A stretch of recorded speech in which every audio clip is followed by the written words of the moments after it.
国内伫今仔日新增加2例本土交织的确诊个案，是伫咧台北市甲新竹县。另外，这交织确诊者的隔离疾管署表示，明仔载会参地方政府讨论，希望会当用自主健康管理的模式来进行，会伫咧后礼拜二公布。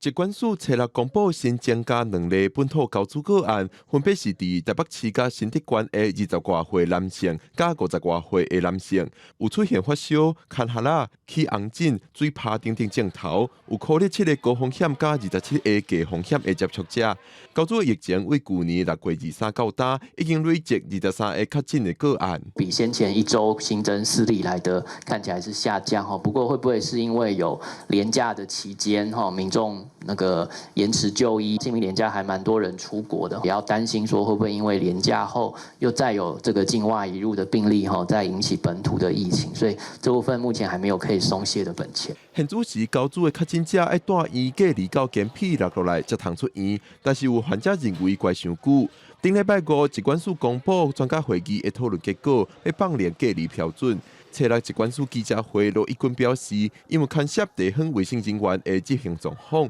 初7会参地方政府开会，11才会说明新的方案。都有一些副案，不过在执行面会有一些需要卫生局来做配合，符合一定的条件可以出门的时候，谁来帮他进行评估，然后哪一些这个症状，如果说有需要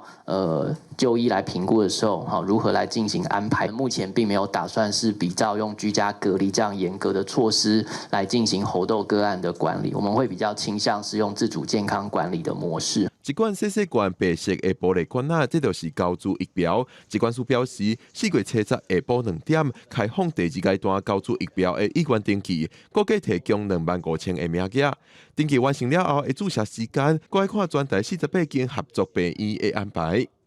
记者郭文祥随台北报道。